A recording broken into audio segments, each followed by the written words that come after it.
Chapter 1. The Unexpected Call. Daniel Groves adjusted his reading glasses and set down the morning newspaper as his phone buzzed on the kitchen table. At 68, he maintained the disciplined routine of a man who had spent 30 years as a detective with the Chicago PD before retiring to a modest apartment on the city's south side. His calloused hands, still steady despite his age, reached for the device displaying his son's name. "Dad, happy birthday!" Neil's voice boomed through the speaker with the enthusiasm of someone who had clearly been planning this moment. "I hope you're enjoying that beautiful new ride I got you."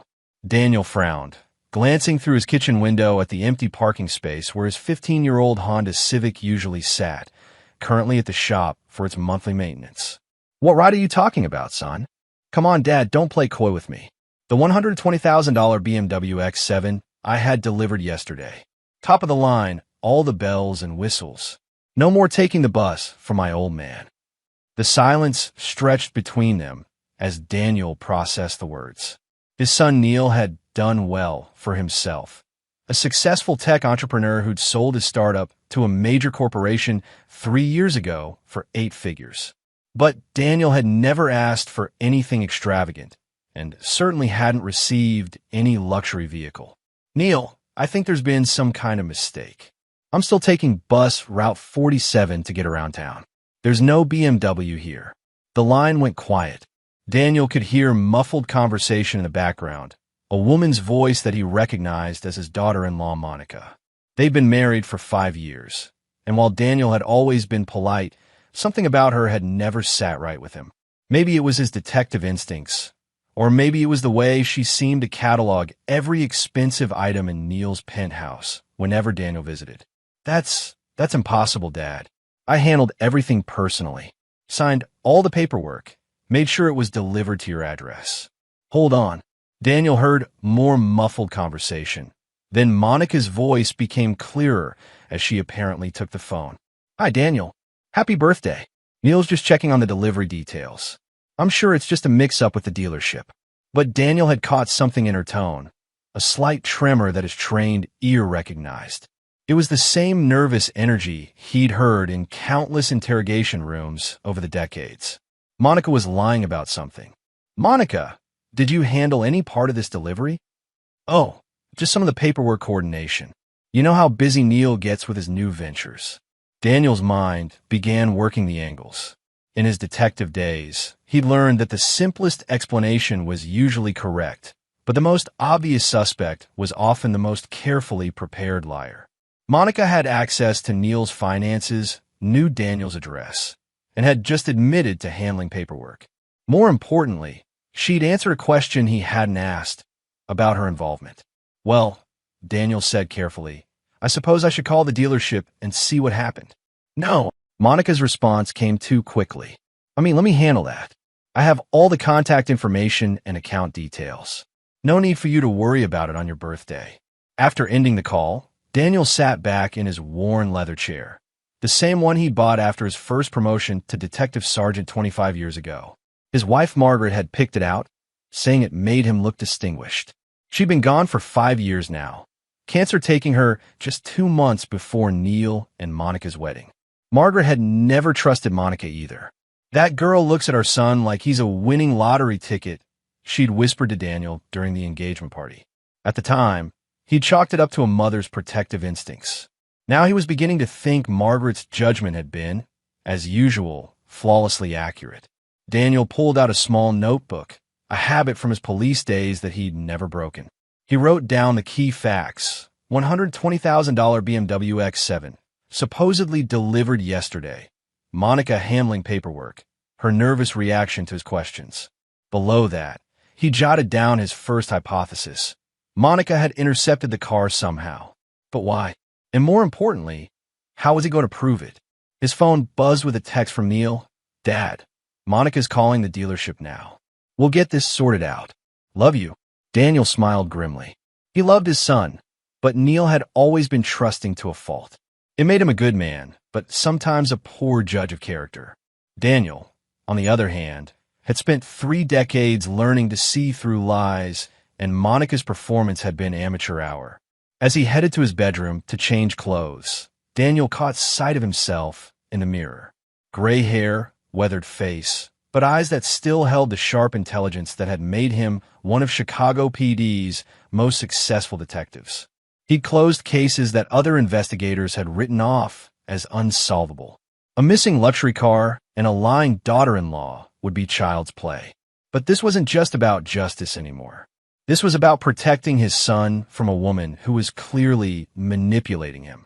And if Monica thought she could steal from the Groves family and get away with it, she was about to learn that Daniel Groves didn't stay retired when someone threatened his family.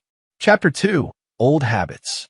The Millennium BMW dealership sat gleaming on North Michigan Avenue like a temple to automotive luxury. Daniel had taken a bus there, partly out of necessity and partly because he wanted to observe the location without drawing attention. He dressed in his best suit. The navy blue one Margaret had insisted he buy for detective promotions, and carried himself with a quiet authority that had served him well in both police interrogations and suspect surveillance. The showroom was a cathedral of chrome and leather, with vehicles that cost more than most people's houses. Daniel approached the reception desk where a young man in an expensive suit was typing on his computer. "Good morning. I'm Daniel Groves. I believe my son Neil arranged for a BMW X7 to be delivered to my address yesterday, but there seems to have been some confusion." The receptionist, whose nameplate read Craig, looked up with the practiced smile of someone accustomed to dealing with wealthy clientele. "Of course, Mr. Groves. Let me pull up that account." His fingers danced across the keyboard. "Yes, here it is. The X7, fully loaded. Beautiful vehicle. The delivery was completed yesterday at 2:47 p.m. according to our records." "Completed where?" Craig's brow furrowed as he read the screen. "To 1247 North State Street, apartment 3B. The recipient signature shows." He paused, squinting at the digital signature. "Monica Groves." Daniel felt his pulse quicken, but kept his expression neutral. "That's interesting.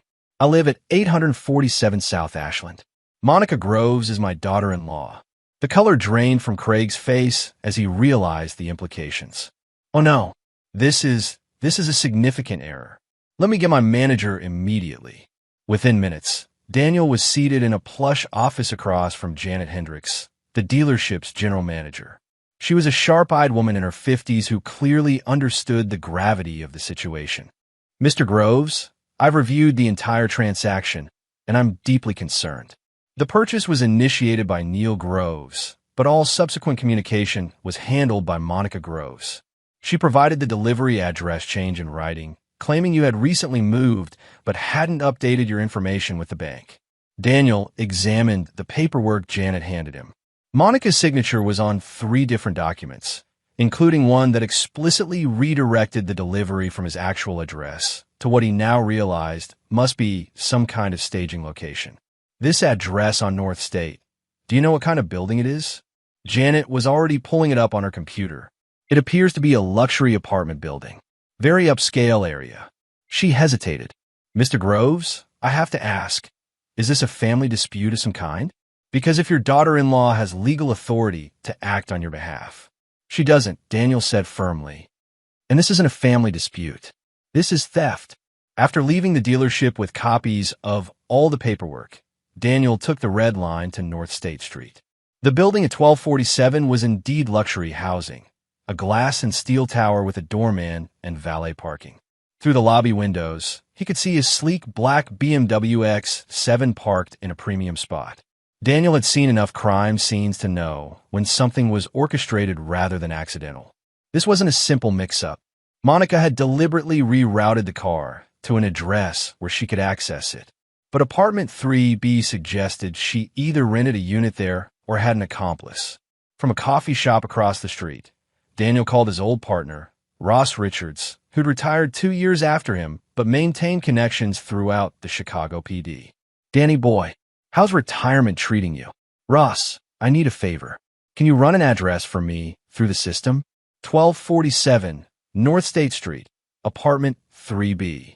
Still playing detective, huh? What's this about?" Daniel explained the situation briefly. Ross, who'd met Monica at family gatherings, whistled low. "Never liked that one. Too smooth, you know? Give me an hour, While waiting, Daniel observed the building.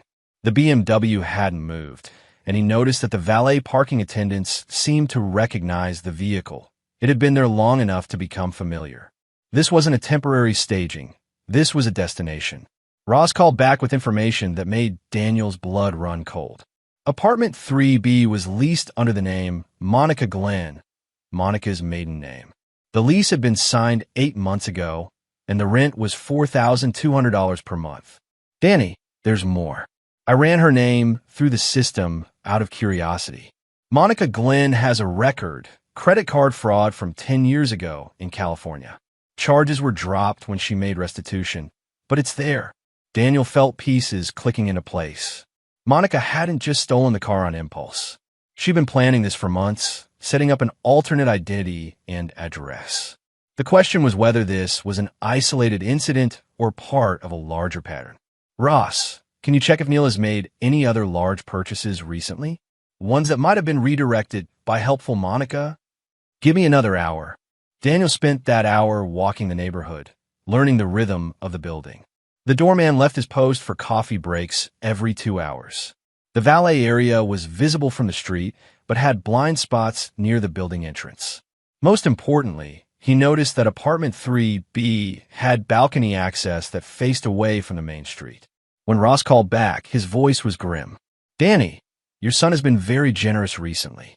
$85,000 for a boat last month, delivered to a marina in Indiana. $150,000 for a vacation home in Wisconsin. Deed shows Monica Glenn as the buyer. And there's a pattern of smaller items, jewelry, electronics, even furniture. Everything rerouted, everything ending up with Monica Glenn. Daniel closed his eyes, calculating. His son had been systematically robbed for months, possibly years. The total had to be approaching $500,000, maybe more. Ross, I need one more favor. Can you find out if Monica Glenn has any employment history? Any connections that might explain how she's pulling this off? Already on it. I'll have something by tonight. As Daniel rode the bus home, he thought about Neil. His son genuinely believed he was being generous to his father, expressing love through expensive gifts. Meanwhile, Monica was building a secret life with stolen wealth, probably planning her exit strategy. But Monica had made one crucial mistake. She'd targeted a man whose father was Daniel Groves, and Daniel Groves had never met a liar he couldn't expose or a criminal he couldn't catch. The game was just beginning. Chapter 3: The Discovery. That evening, Daniel sat in his apartment with files spread across his dining table like evidence from a major case. Ross had delivered more than Daniel had hoped for, and the picture emerging was darker than simple theft.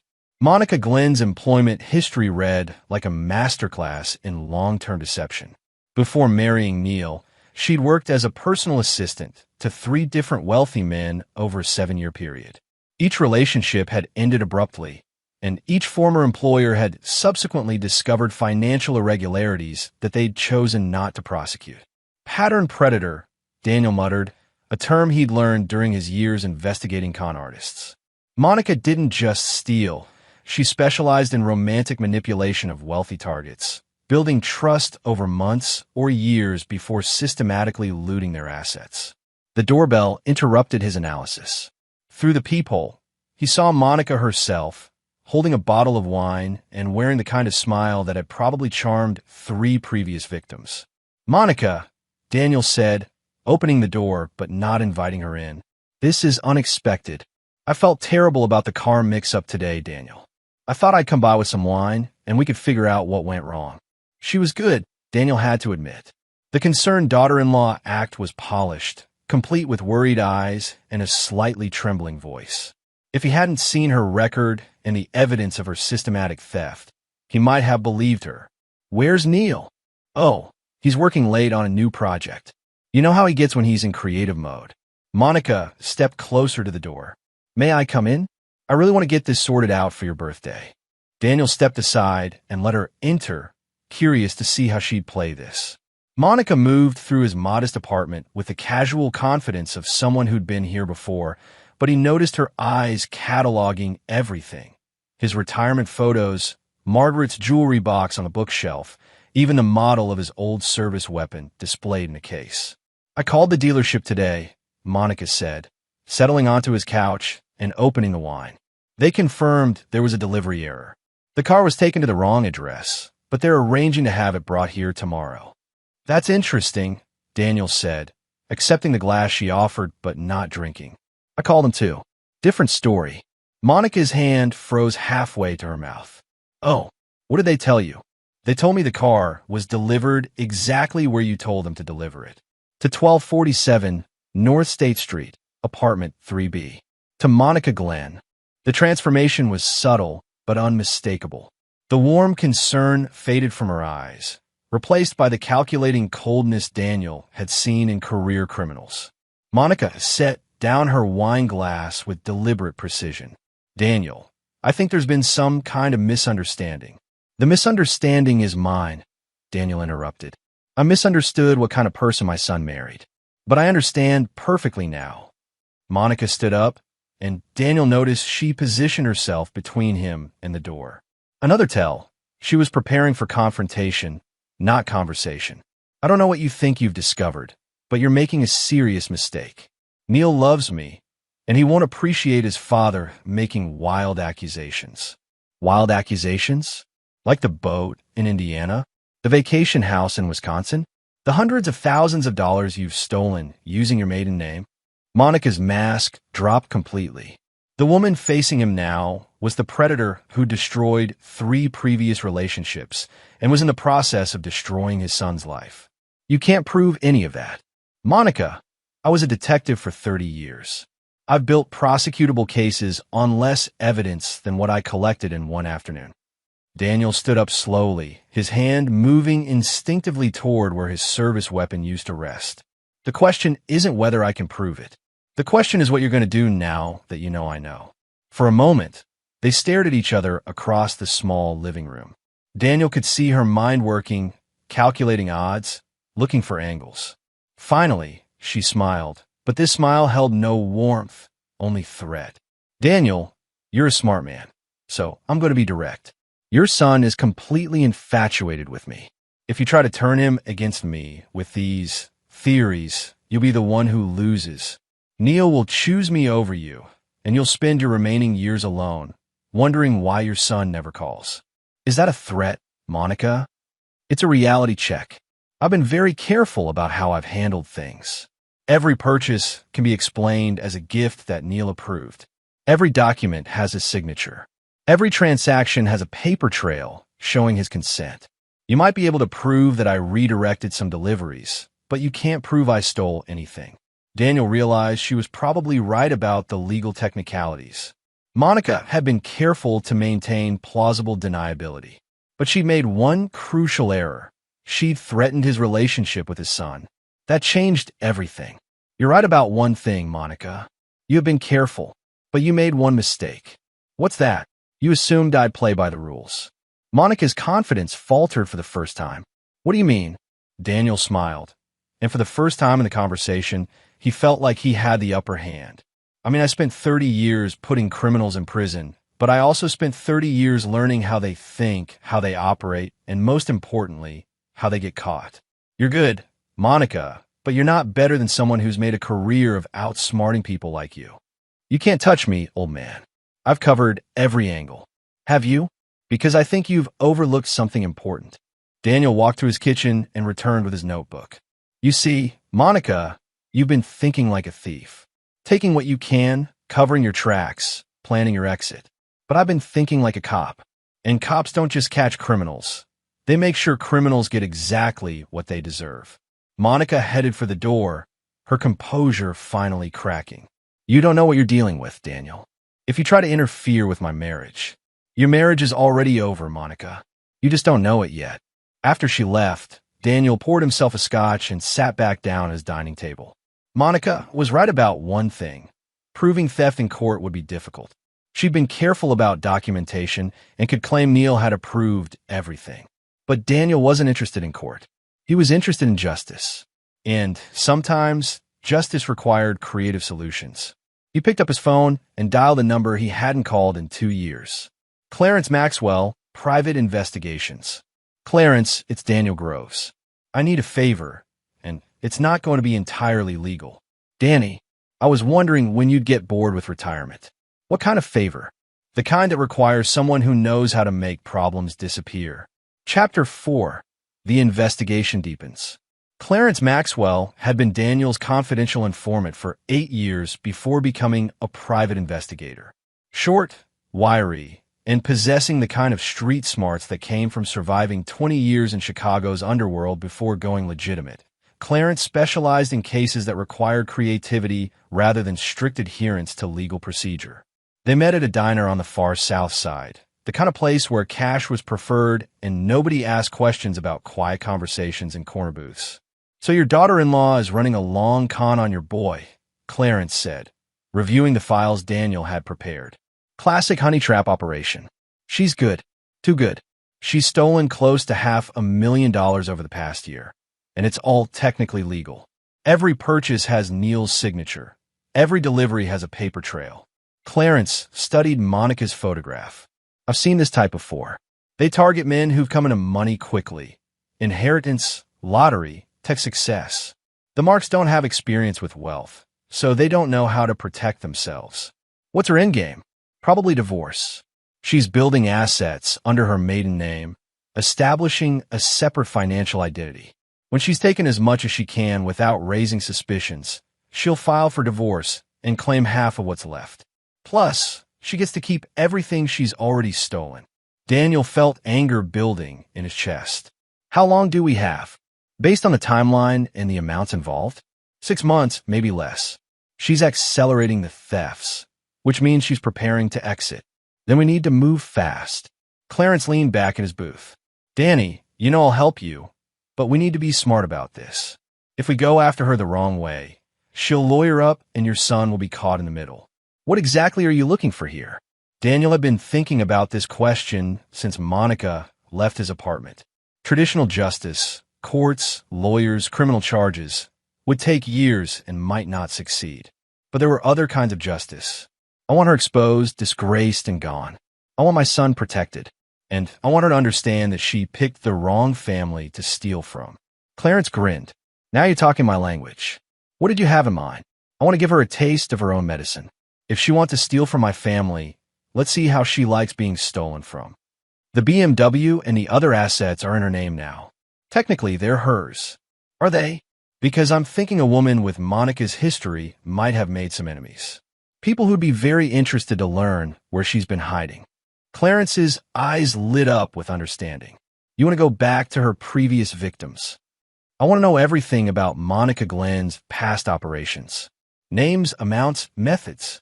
And I want to know if any of her previous marks are the type who might prefer private justice over public courts." "That's dangerous territory, Danny. Monica threatened to turn my son against me. She's stolen money meant for gifts of love and affection. She's turned my generosity into her personal bank account." Daniel's voice hardened. "I've been in dangerous territory before." Clarence spent the next 3 days conducting what he called aggressive research into Monica's background. What he found exceeded even Daniel's expectations. Monica's first victim had been a Florida real estate developer named Santos Gordon. She'd worked as his personal assistant for 18 months, gradually gaining access to his accounts and property holdings. When Santos discovered the theft, nearly $300,000 in transferred assets, Monica had disappeared overnight. Santos had chosen not to prosecute because the investigation would have exposed some questionable business practices of his own. "Santos has connections," Clarence reported. "The kind of connections that don't require courts to solve problems." Victim number 2 was Luther Parrish, a California tech executive. Monica had stolen $200,000 worth of artwork and jewelry over 2 years, plus cash transfers that Luther couldn't prove in court because she'd used his own accounts to move the money. "Luther's bitter," Clarence said. "Really bitter. His wife left him when the theft came out because she thought he'd given the stuff to Monica willingly." The third victim was the most interesting, Colin Barnard, a Chicago investment banker. Monica had worked for him just 1 year before he discovered her thefts, but she'd managed to steal over $400,000 in that time. Colin never filed charges, Clarence explained, because Monica had evidence of his insider trading activities. She blackmailed him into silence. Where's Colin now? Still in Chicago. Still angry. And here's the interesting part. He's been tracking Monica's movements for years, waiting for an opportunity to get his money back.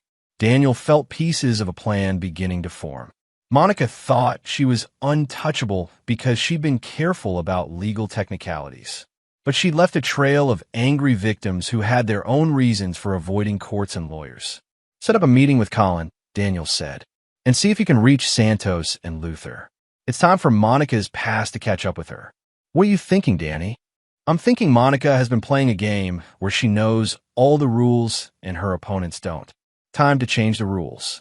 That evening, Daniel called Neil to check in. His son sounded stressed, distracted. Everything okay, son? Just work stuff, Dad. And Monica's been worried about the car situation. She feels terrible that there was a mix-up with your birthday gift. I'm sure she does. Neil, can I ask you something? How many expensive purchases have you made in the last year?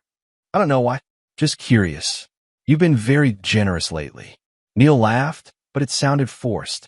Monica helps me manage a lot of that stuff. She's good with details, paperwork. Why do you ask? No reason. Just making sure you're keeping track of where your money goes. After ending the call, Daniel realized that Neil was beginning to have his own doubts. The stress in his voice, the defensive tone when discussing Monica's role in his finances. His son's instincts were starting to warn him, even if he wasn't ready to acknowledge it yet.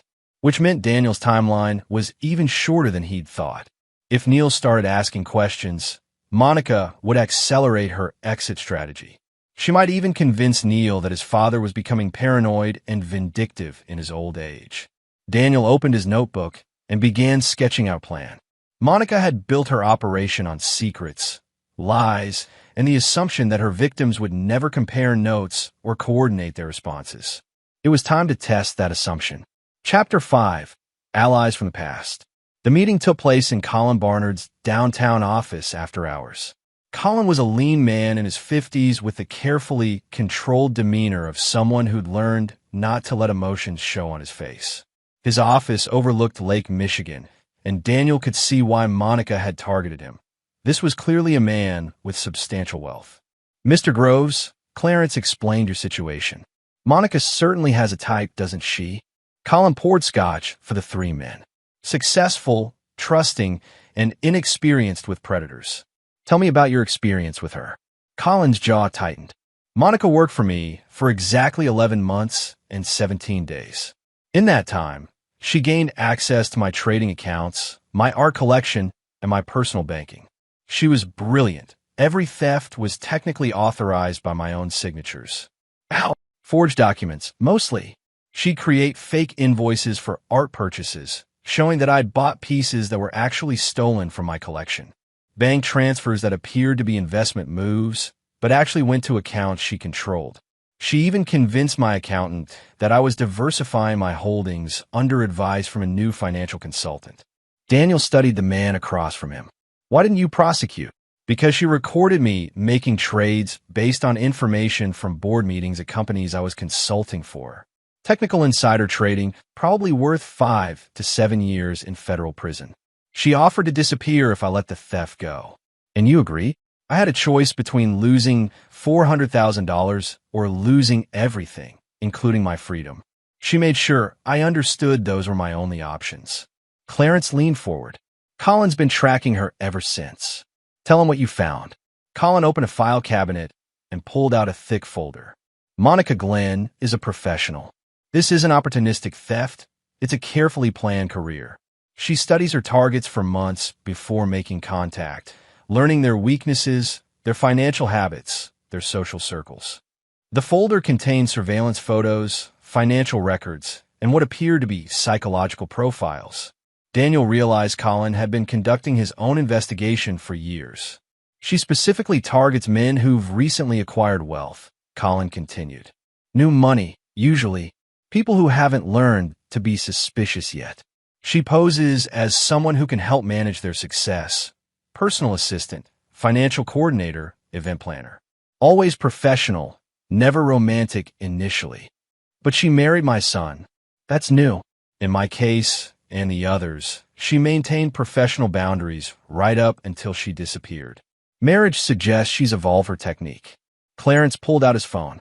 "I've got Santos Gordon on video call." He wanted to hear this conversation. The screen showed a tan man in his 60s sitting in what appeared to be a luxury yacht cabin. Santos had the weathered look of someone who'd spent years in the Florida sun and the hard eyes of someone who'd survived in a competitive business. "Daniel Groves? Colin told me about your situation. Monica burned me for $300,000 in Florida before vanishing overnight. Left me looking like a fool to my business partners." "What was her method with you?" "Property transfers, mostly. She convinced me to put several investment properties in her name for tax purposes while she researched development opportunities. Professional documents, everything looked legitimate. By the time I realized what happened, she owned 4 buildings outright." Daniel studied Santos's face. "You don't seem like someone who lets things go easily." Santos smiled, but it wasn't pleasant. "I've been waiting 5 years for Monica to surface somewhere I could reach her. Florida has a long memory for people who steal from the wrong folks." Colin turned to Daniel. "What exactly are you proposing, Mr. Groves?" "I'm proposing we stop letting Monica set the rules. She's built her entire operation on the assumption that her victims will never coordinate, never share information, and never work together. What if we prove that assumption wrong? Meaning Monica has assets stolen from all of us. The BMW, the boat, the vacation house. That's just what she's taken from my son. She still has your property, Santos. She still has Colin's money and artwork. What if we simply took back what was ours?" Clarence whistled low. "That's not exactly legal, Danny. Neither is what Monica did. The difference is she's counting on us to play by rules she's already broken." Santos leaned forward on the video call. "I like where this is going. What did you have in mind?"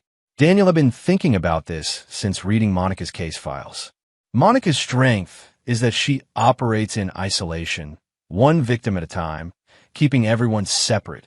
But that's also her weakness. She's never had to deal with coordinated opposition. "You want to overwhelm her," Collins said, understanding. "I want to hit her from multiple directions simultaneously. Legal pressure, financial pressure, social pressure. Force her to make mistakes while she's trying to defend against attacks she never expected." Colin opened his second file. "It could work. I've been documenting her financial movements for years. She's got assets in 4 different states under various names. If we moved quickly and quietly—" "Hold on," Clarence interrupted. "If we're talking about recovering stolen assets, that's one thing. But if we're talking about anything else—" Daniel looked at each man in turn. "I'm talking about justice. Monica has spent years destroying lives and stealing futures. She's targeted men who trusted her, men who opened their homes and their hearts to her. She's about to destroy my son's life and disappear with his money. What do you need from us?" Santos asked. "Information, coordination, and patience. We move together or not at all. And we make sure that when this is over, Monica understands that she picked the wrong family to steal from." Colin raised his glass. "To coordination." Santos smiled from the screen. "To justice." Clarence shook his head but raised his glass as well. "To old cops who don't know when to stay retired." Daniel felt a familiar thrill, the same feeling he'd experienced during his best cases as a detective. The moment when all the pieces started coming together, when the plan began to form, when justice stopped being theoretical and became actionable. Monica Glenn had built her life on the assumption that her victims would remain isolated and powerless. She was about to learn that some assumptions could be very, very wrong. Chapter 6. The Trap is Set. The plan they developed over the next week was elegant in its simplicity. Monica had always relied on confusion and isolation to protect herself, keeping her victims separate, maintaining different identities in different locations, and ensuring that no one person had enough information to threaten her entire operation. Daniel and his new allies were going to destroy that protection systematically. Colin would use his financial connections to freeze the accounts Monica had established under her maiden name. As a respected investment banker, he had relationships with institutions in 3 different states where Monica maintained assets. Santos would use his property connections in Florida to challenge the ownership of the buildings Monica had stolen from him. Florida property law had provisions for recovering fraudulently transferred assets, and Santos had maintained documentation proving the original theft. Meanwhile, Daniel would orchestrate the revelation to Neil, but only after Monica's escape routes had been closed. If she tried to run when exposed, she'd find her resources frozen and her stolen assets under legal challenge. The key is timing, Colin explained during their final planning meeting. If we move too slowly, she'll realize what's happening and disappear. Too quickly, and she might be able to salvage some of her assets or turn Neil against you permanently. Clarence had spent the week conducting surveillance on Monica's daily routine. She visits the North State apartment every Tuesday and Friday afternoon. Stays about 2 hours each time. My guess is she's preparing it for eventual full-time occupancy. Or she's liquidating assets, Santos suggested from their video call, converting stolen goods to cash for easy transport. Daniel had been thinking about his son throughout the planning process. Neil was a good man who'd made the mistake of trusting someone who specialized in exploiting trust. The revelation would hurt him, but prolonging the deception would destroy him. There's something else we need to consider, Daniel said. Monica threatened to turn Neil against me if I exposed her. She's probably already started planting seeds, telling him I'm becoming paranoid, jealous of their relationship, unable to accept that he doesn't need his father anymore. Classic isolation technique, Colin agreed. She did the same thing with my business partners. Made them think I was becoming erratic and possessive about my assets. So how do we counter that? Clarence smiled. We don't try to convince Neil that Monica is evil. We let Monica convince him herself. What do you mean? We create a situation where Monica reveals her true nature to Neil directly. No accusations from you. No evidence that can be explained away. We arrange for Neil to discover the truth himself. Daniel liked the idea, but he needed to understand the execution. How? Monica's weakness is her greed, Clarence explained. She can't resist an opportunity to steal, even when she should be laying low. What if we gave her an irresistible target? Colin caught on immediately. A honey trap. But instead of using romance, we use her natural instincts. Neil announces another major purchase, Daniel said, working through the logic. Something so valuable that Monica can't help but try to redirect it. And we make sure Neil is watching when she does, Clarence finished. The plan required careful choreography. Colin would use his banking connections to create what appeared to be a large asset transfer in Neil's accounts, something that would show up on any financial monitoring Monica might be doing. Santos would provide documentation for a fake art purchase that would be irresistible to someone with Monica's history. And Daniel would ensure that Neil was in position to witness Monica's attempt to steal it. What kind of art purchase? Santos asked. Colin pulled out his phone and showed them a photograph of a painting. This is a lost Monet that supposedly surfaced at a private auction. It's worth approximately $2 million. I still have contacts in the art world who can create convincing documentation. And you think Monica would go after something that valuable? Monica targeted my art collection specifically because high-value artwork is easy to transport and difficult to trace. A lost Monet would be irresistible to her. Daniel studied the plan from all angles, looking for weaknesses. What if she doesn't take the bait? Then we move to phase 2, Clarence said. Direct confrontation with all the evidence we've gathered. But I think she'll take the bait. Her pattern shows she accelerates thefts when she's preparing to exit. A $2 million painting would be the perfect final score. And if Neil doesn't believe what he sees, Colin leaned back in his chair. Then your son is more deeply under her influence than we thought, and we'll need to consider more drastic measures. The meeting ended with assignments and a timeline. Phase 1 would begin on Monday with Colin's financial manipulations. Phase 2 would launch Wednesday with the appearance of the Monet documentation. Phase 3, the revelation, would happen Friday when Monica made her weekly visit to the North State apartment. As Daniel rode the bus home, he thought about his wife, Margaret. She'd always said that justice wasn't about punishment. It was about restoration, making things right for the people who'd been wronged. Monica Glenn had spent years taking things that didn't belong to her.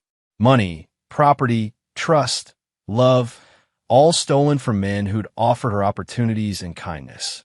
She'd built her life on the assumption that victims would remain isolated and powerless. But Margaret had taught Daniel something else about justice.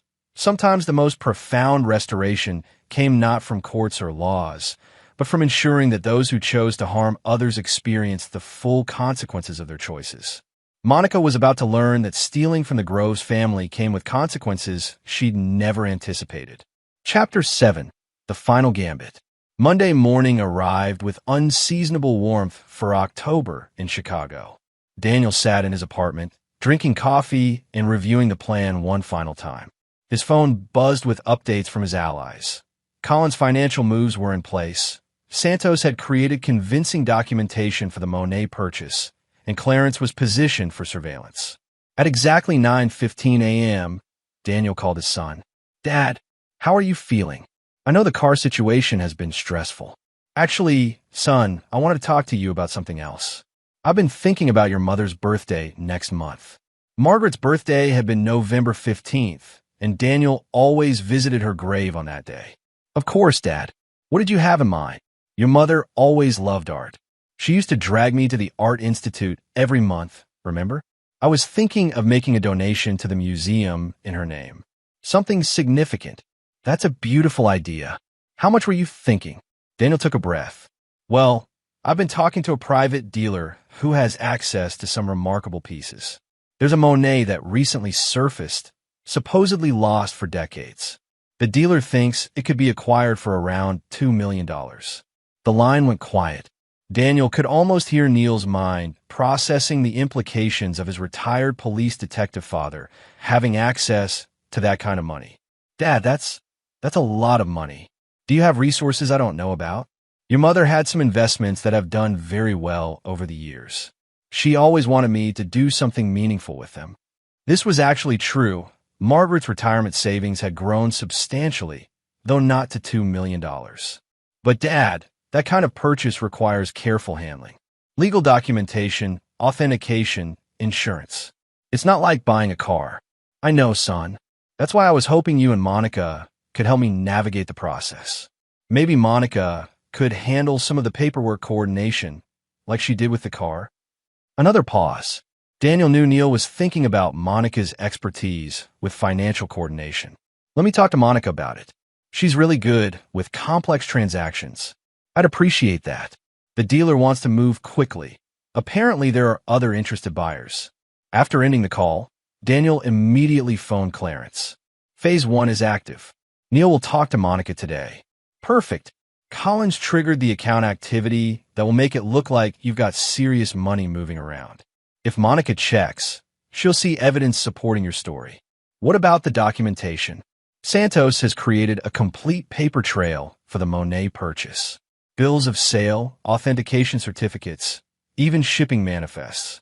If Monica wants to redirect this like she did the car, she'll have everything she needs."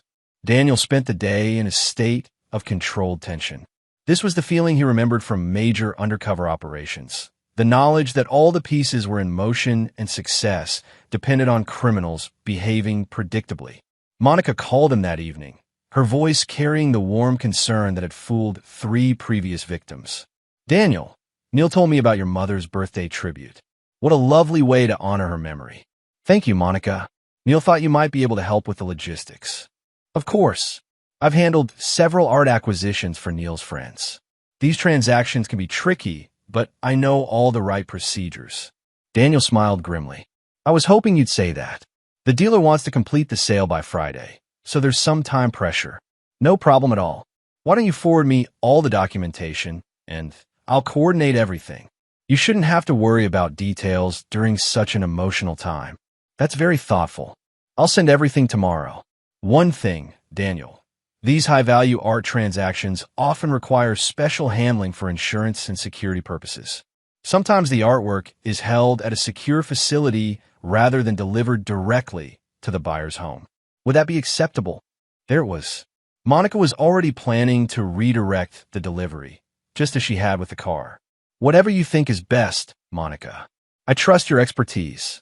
After ending the call, Daniel sat back in his chair. Monica had taken the bait completely.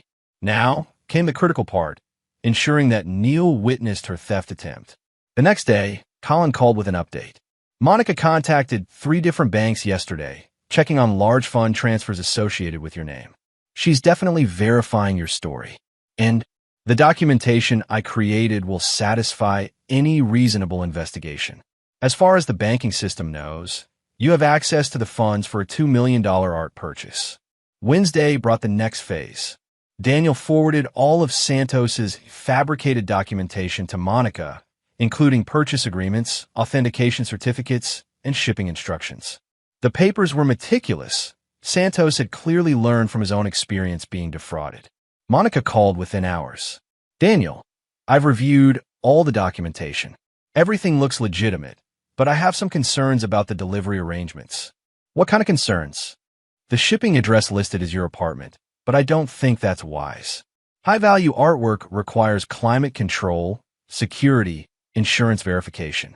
I know a secure facility that handles these transactions professionally. Where is this facility? It's downtown, very reputable. Let me handle the address change with the shipping company. It's just a matter of updating the paperwork. Daniel felt a surge of satisfaction. Monica was following her exact pattern, redirecting valuable deliveries to locations she controlled. Whatever you think is best, Monica. Perfect. I'll take care of everything. Thursday evening, Clarence called with surveillance updates. Monica spent 3 hours at the North State apartment today, brought several empty crates and packing materials. She's definitely preparing to receive something large. What about Neil? That's the interesting part. Neil has been asking questions around town about art dealers and high-value purchases. I think he's trying to verify your story independently. Daniel felt a chill. If Neil discovered the deception before Friday, the entire plan would collapse. As he contacted the supposed dealer, Santos created a phone number that goes to voicemail. If Neil calls, he'll hear a professional message about the gallery being closed until Friday for a private sale. Good. What about Monica's behavior around Neil? She's been distracted, checking her phone constantly. Classic signs of someone coordinating a complex operation. Thursday night, Daniel lay awake thinking about the next day. Everything depended on Neil being in the right place at the right time to witness Monica's theft attempt. But more than that, it depended on Neil's willingness to see the truth when it was presented to him. Margaret had always said their son was fundamentally good, but sometimes naive about people's motivations. Monica had probably spent months conditioning Neil to dismiss suspicions about her behavior as paranoia or jealousy. But Daniel had spent 30 years understanding human nature. People could be manipulated, but they couldn't be permanently blinded to reality. When confronted with undeniable evidence of betrayal, even the most trusting person would eventually see the truth. Friday morning, Daniel dressed carefully in his best suit and checked his watch. In 6 hours, Monica would discover that some families fight back when threatened, and Neil would learn what kind of woman he'd married. Chapter 8. The Revelation. Friday morning at 10 a.m., Daniel called Neil with carefully controlled urgency in his voice. Son, I need your help with something. The art dealer just called. There's been a complication with the Monet delivery. What kind of complication, Dad? Apparently the delivery address was changed without my authorization. The painting is being delivered to some downtown facility instead of the museum's secure storage. I don't understand what happened. That's strange. Let me call Monica. She was handling the logistics. Actually, Neil, could you meet me at the delivery location? I'm concerned about fraud, and I'd feel better if we both confirmed everything is legitimate before the transfer happens. Daniel provided the address for 1247 North State Street. He could hear Neil's confusion through the phone. Dad, that address sounds familiar, but I can't place it. Just meet me there at 2 p.m., son. I want to make sure your mother's tribute isn't compromised by some kind of mistake. At 1:45 p.m., Daniel positioned himself across the street from the luxury apartment building with Clarence and Colin. They had clear sight lines to the valet area where the BMW X7 was parked and to the building entrance. There's Neil, Colin observed, pointing to a tall, dark-haired man in an expensive suit approaching the building. He looks confused. Neil stood outside the building for several minutes. checking his phone and looking around uncertainly. Daniel could see him trying to process why an art delivery would come to a residential address. At exactly 2 p.m., a large white delivery truck pulled up with Premier Art Transport logos on the sides. Santos had arranged for the fake delivery truck through his Florida connections. It looked completely legitimate. Two men in uniforms got out and began unloading a large, flat crate clearly designed for artwork transport. Neil approached them. "Excuse me, I'm Neil Groves. I think there might be some confusion about this delivery." The delivery supervisor, who was actually one of Clarence's associates, consulted his clipboard. "Delivery from Monica Glenn, apartment 3B. Monet painting, valued at $2 million. Daniel saw Neil's face change as the pieces clicked together. "Monica Glenn, apartment 3B, $2 million. There's been a mistake," Neil said. "This painting was purchased by my father, Daniel Groves. Sir, our paperwork shows Monica Glenn as the recipient. She signed all the authorization forms yesterday." At that moment, Monica appeared from the building entrance. She was dressed professionally and carrying a folder of documents. When she saw Neil, her face went white. "Neil, what are you doing here? Monica, what is this place? Why is Dad's painting being delivered to you?" Daniel watched from across the street as Monica's carefully constructed world began to collapse. She looked between Neil and the delivery men, clearly calculating her options. "There's been some kind of mix-up," Monica said, but her voice lacked its usual confidence. "I was arranging secure storage for your father's purchase. Under your maiden name? At an apartment you never told me about." The delivery supervisor interrupted. "Ma'am, we need a decision. Do you want to accept delivery or not?" Daniel crossed the street, timing his arrival perfectly. "Monica, Neil, what's going on here?" "Dad," Neil said, his voice tight with confusion and growing anger. "Monica apparently has an apartment here under her maiden name. The painting is being delivered to her, not to the museum." Daniel looked at Monica with the expression of a man who was finally understanding something that had been bothering him. "Monica, this is the same address the BMW was delivered to, isn't it?" Monica's composure finally cracked completely. "I can explain everything." "No," Neil said quietly. "I don't think you can." He turned to the delivery supervisor. "Cancel this delivery. There's been fraud." "Sir, we need written authorization." "You'll get your authorization," Neil said, pulling out his phone. "Because I'm calling the police." That's when Monica made her fatal mistake. Instead of continuing to claim innocence or confusion, instead of trying to convince Neil this was all a misunderstanding, she revealed her true nature. "Neil, you're being ridiculous. Your father is obviously having some kind of breakdown. He's creating fantasy scenarios about missing cars and stolen art. Can't you see he's just jealous that you don't need him anymore?" The words hung in the air like poison. Daniel saw Neil's face change as he recognized the manipulation, the gaslighting, the attempt to turn him against his father. "Monica," Neil said very quietly, "my father is one of the most mentally sharp people I know. If he says you stole from him, then you stole from him." "Neil, how long has this been going on? How much have you stolen?" Monica looked around desperately, realizing that her usual tactics weren't working. The delivery men were watching with professional interest. Daniel was standing calmly, letting the truth speak for itself. And Neil was looking at her with the expression of a man who was finally seeing clearly. "I want to see this apartment," Neil said. "You can't just." "I can, because either you're going to show me, or I'm going to call the building manager and explain that my wife has been using a false identity to commit fraud." The apartment was exactly what Daniel had expected. Expensive furniture, electronics, artwork, all items that had probably been gifts from Neil that had been redirected to Monica's personal use. The BMW keys were sitting on the kitchen counter next to paperwork for the boat in Indiana and the vacation house in Wisconsin. Neil moved through the apartment like a man examining a crime scene. "This furniture, this is the dining set I bought for our anniversary. You said it was being delivered to our penthouse. Neil, let me explain. And this television, and this jewelry, and these financial documents showing accounts I've never seen before." Neil's voice was getting harder with each discovery. How much, Monica? How much have you stolen from me? Monica finally stopped trying to explain and revealed who she really was. You think you're so smart, both of you. You have no idea how easy you made this.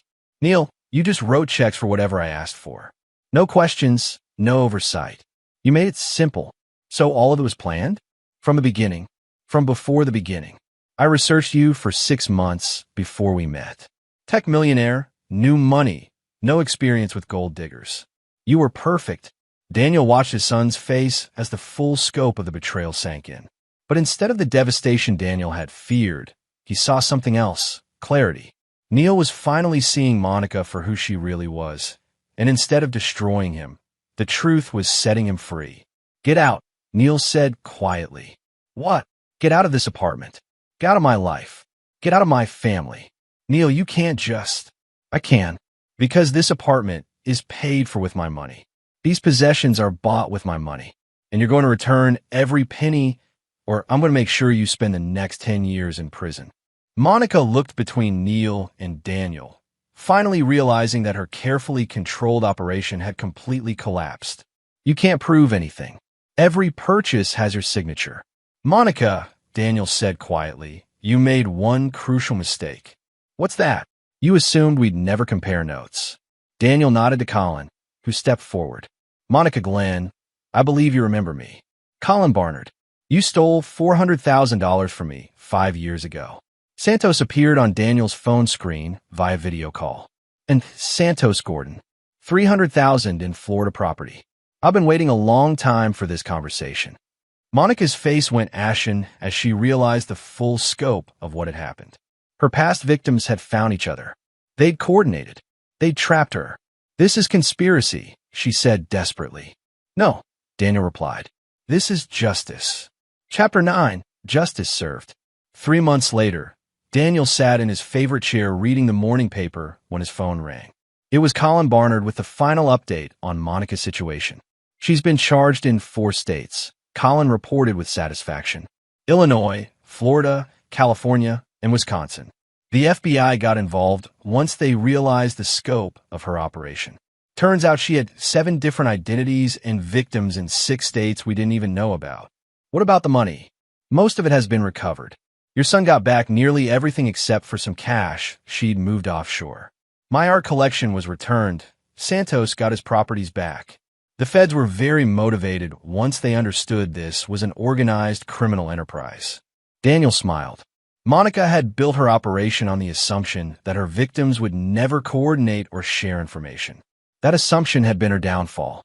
Where is she now? Federal holding facility in Chicago, awaiting trial. Her lawyers are trying to negotiate a plea deal, but with victims in multiple states and evidence of systematic fraud, she's looking at 15 to 20 years minimum. And her defense strategy? They're trying to claim she was just a girlfriend who received gifts from wealthy boyfriends. But your son's cooperation destroyed that argument. Neil testified that he never authorized gifts to Monica Glenn, only to Monica Groves, his wife. The use of her maiden name proves intent to defraud. After ending the call, Daniel reflected on the past 3 months. Neil had been devastated initially, not just by the theft, but by the realization of how thoroughly he'd been manipulated. But the truth had ultimately freed him. He'd learned to recognize manipulation tactics, hired a financial advisor to help protect his remaining assets, and most importantly, rebuilt his relationship with his father. Dad, Neil had said during one of their weekly dinners, I'm sorry I didn't listen to your concerns about Monica. You tried to warn me, and I was too infatuated to see clearly. Son, you love someone who deserved love. That's not a character flaw.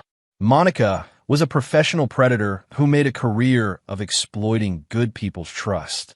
Neil had also learned something valuable about himself. He was fundamentally generous and trusting, but he could be those things while still being smart about protecting himself. The experience had made him wiser without making him cynical. The doorbell interrupted Daniel's thoughts. He opened it to find Neil standing there with a familiar expression, the same look he'd had as a child when he was planning a surprise. Dad, I have something for you. What's the occasion? No occasion. Just a son who wants to give his father a gift. In the parking lot sat a brand new BMW X7. The same model Monica had stolen, but this one was silver instead of black. Neil, this is too much. Dad, you spent 30 years protecting people from criminals. When someone threatened our family, you didn't hesitate to protect me, even though it meant going up against a dangerous person. The least I can do is make sure you have reliable transportation. Daniel ran his hand over the smooth metal of the car. What happened to no more taking the bus? Neil laughed. The bus was fine for a retired detective, but it's not appropriate for a man who just helped take down a multi-state criminal operation. As they drove through Chicago in the new BMW, Daniel thought about justice and family. Monica Glenn had spent years believing that she was smarter than her victims, that careful planning and legal technicalities made her untouchable. She'd never considered that her victims might fight back, might coordinate, might refuse to accept being stolen from. Dad, can I ask you something? Of course. When you first suspected Monica was stealing from me, why didn't you just confront her directly? Why the elaborate plan with Colin and Santos? Daniel considered the question. Because confronting Monica directly would have been my word against hers. She would have convinced you I was paranoid, jealous, unable to accept that you'd grown up. The plan we used forced Monica to reveal her true nature to you directly. You knew I had to see it for myself. I knew that being told someone you love is lying to you is very different from watching them lie to you. You needed to see Monica's real character, not just hear accusations about it. They drove in comfortable silence for a while. Finally, Neil spoke again.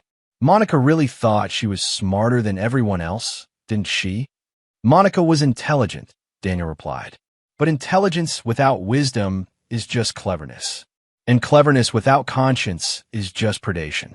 She was very good at what she did, but she never understood that her victims weren't just marks. They were people with friends, families, connections. People who cared about them and would fight for them. Like you fought for me. Like any father would fight for his son. As they pulled into the parking lot of Daniel's apartment building, Neil turned to his father with a serious expression. Dad, I learned something important from this whole experience. What's that? I learned that being trusting and generous doesn't make someone weak or naive. But it does make you responsible for protecting yourself and the people you care about. Monica was able to hurt me because I didn't take basic precautions to verify what I was being told. Daniel nodded approvingly. That's exactly the right lesson to learn. Trust, but verify. Be generous, but be smart about it.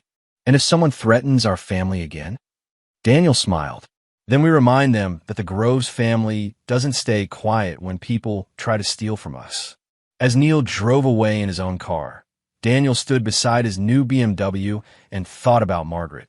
She would have been proud of how Neil had handled the revelation, proud of how he'd grown from the experience instead of being broken by it. And she would have been amused by the irony of Monica's downfall. A woman who'd spent years stealing gifts of love being brought down by the very gifts she tried to steal. Daniel got into his new car and drove slowly through his neighborhood. Tomorrow he would visit Margaret's grave and tell her about their son's strength, about justice being served, and about the family that Monica had tried to tear apart becoming stronger than ever. Some people spent their lives taking what belonged to others.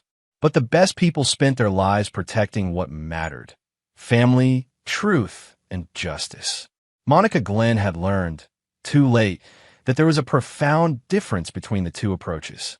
And Daniel Groves had proven that retirement from the police force didn't mean retirement from protecting the people he loved. The BMW handled beautifully as he drove toward home, but what made Daniel smile wasn't the luxury vehicle. It was the knowledge that his family was safe, his son was wiser, and justice had been served exactly as it should be. Sometimes the best gifts weren't the ones you received, but the ones you were able to protect for the people you loved. Another story comes to an end. What did you think? I'd love to hear your thoughts in the comments below. If you enjoy this story, consider joining our community by subscribing. It means the world to us. For more stories like this one, check out the recommended videos on screen. And I'll see you there.